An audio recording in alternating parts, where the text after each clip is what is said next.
Hello fellow animators, welcome to the IKFK tutorial and when to use one versus the other. We've got Cale Figgins' Deadpool rig, absolutely incredible rig. This guy knows his stuff. Check out his website. I'll share the link in the description below. Just go check it out. Well worth your time. So bear in mind when I make these tutorials, this is mainly for TV animation, and that is to say you're looking at a high quota, anywhere from 35 to 80 seconds sometimes. You're just pumping out this stuff every week, and you don't want to mess around with rig setup. You don't want to mess around with trying to figure out the finer points of a rig. You know you need to get seconds done. So I'm about to show you what is the best setup for any given scenario. So the reason I use this rig is because it's got some really nice features that we'll get into in a bit. But first I just want to go through some basic ones. So typically you'll have a rig, and that's set up in either IK or FK arms by default. And in this case, this Deadpool rig is set up with IK arms on either side. And I've displayed both IK and FK on the right arm here, just so you get a sense of what it would look like. So there's always a question about what the best setup is for your rig. And I'll be honest with you, sometimes you don't know until you've completed the shot. It may seem like, hey, I'll do IK here or FK there, and it's going to work one way or the other, and I'll get it done. But you get into the shot, you're halfway through, and you realize maybe not the best way to have gone. So let's run through a few scenarios and see what's the best use of the arms. So right now we've just got the IK going, and that gives you a lot of anatomy or anatomical type movement, because you can kind of push and pull and very subtly place the arm pretty well anywhere you want. And then the extra benefit of using IK is that you could place the arm somewhere, say resting the hand on a table, for example, and when you move the hips, the arm stays in place. Let's turn the textures off here, see if we can get them to run a little faster. And change the renderer. There we go. Okay. Yeah, a little bit faster. I could use the proxy rig, but it's not worth it. In any case, IK all on its own is great for placing a hand somewhere and just leaving it there, which then you don't have to worry about counter animating. You don't have to worry about extra keys. You know you've placed the hand somewhere, and it's just a great setup. The other thing I would do for IK is I would pin an object to the hand. Oops, I don't want to select the geometry here. Let's say you're doing a sword fight, or doing some sort of weapon animation, or you have any type of objects whatsoever, literally right down to a coffee cup.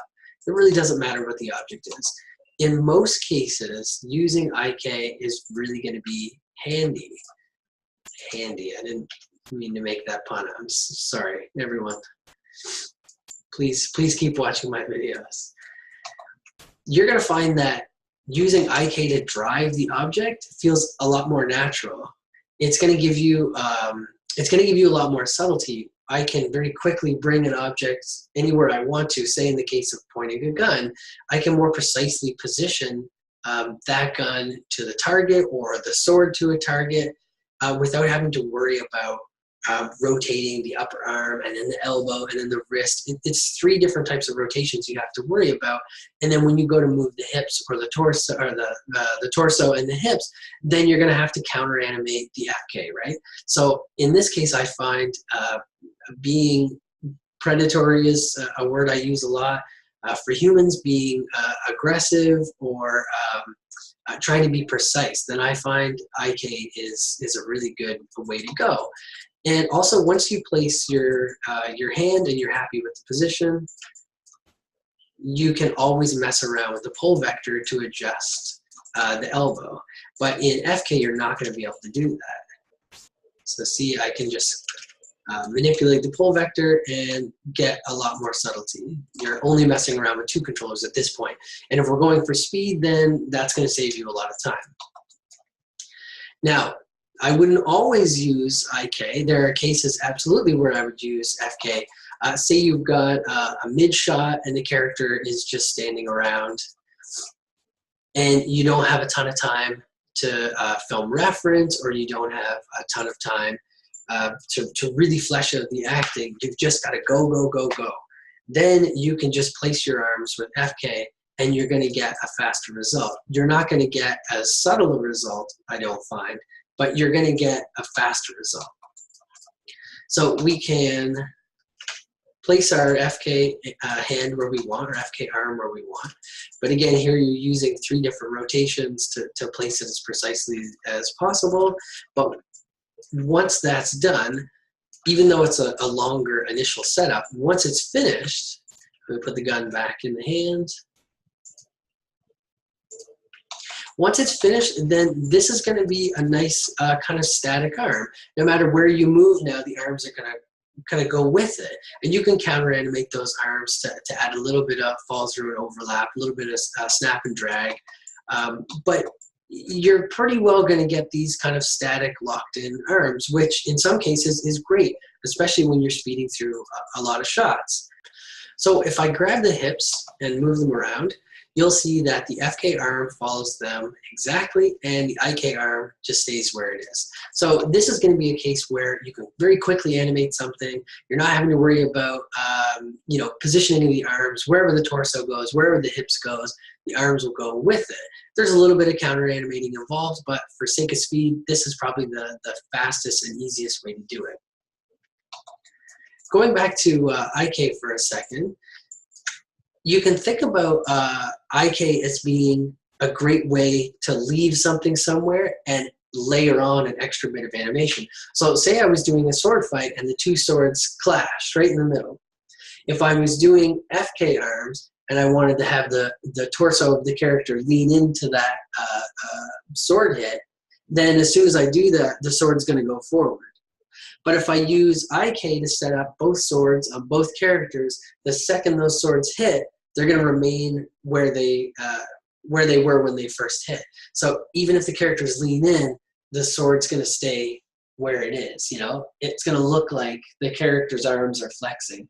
And then the beauty of using IK on, say, a sword fight is that you can add a little bit of stagger on the arms, especially in the pole vectors, without messing up the rest of your animation. You can pose out the character however you like and leave the arms where they were when both swords crossed. You're not going to be able to do that so much for FK, but on the flip side, you may have an easier time swinging in broader arcs with FK arms for certain slashes and sword strokes and things like that. But again, on the flip side, you may be a little bit more precise with IK in terms of getting a more anatomical movement.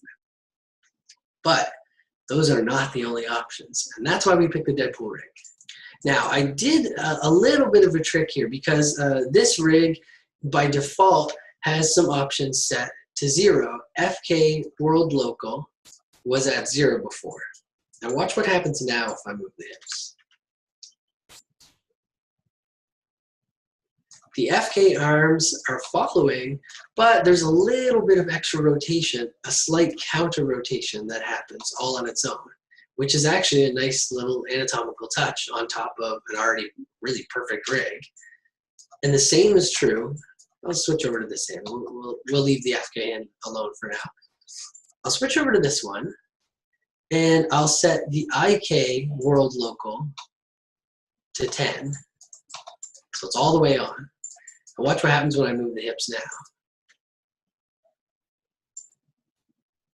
Now the IK arm follows the hips perfectly. But no matter where you pose the hips, you can still set your IK to any position you like, and it will follow the hips regardless. So let's review the 4 types of arm setups. And by no means is every single rig limited to these 4 setups. Some have more, some have less, but in this case, we've got 4 great options. So if you're on a high quota, the best 2 are absolutely IK or FK. And depending on the shot, you'll use one or the other. In the case of IK, if you want to leave an arm somewhere, say planted on a desk or grabbing a coffee mug, that's going to be your best case scenario using IK. You can leave it, not worry about it, and you can mess around with the pull vector without having to counter animate the body. Then you've got FK, which is great for sticking a pose and having it follow the hips and only worrying about the counter animation. And your poses are going to all be driven from the body, and they're always going to follow no matter where you go. But then in addition to that, we've got the ability to change the world local position on the FK and the IK. So when you do that for the IK, they follow the hips, which is an added bonus when your quota lowers and you've got more time to finesse. The IK will be the most anatomical choice, I found, and it will follow the body. So you're not worrying about it being left behind when you go to animate, and you can always switch off and place it if you need to. And then on the other hand, we have the ability to change the local position of the FK as well. So again, when your quota goes down and you've got more time, these are great options to explore. Not every rig has them, but the better ones certainly do. You never fully know, like I said, when you're doing it right until you kind of finish the shot. And maybe even after you're done, you would have decided or realized there was probably a better way to do that. That's certainly been the case in some shots I've done where I've set it up and only at the end realized, yeah, there was probably a better way to do that.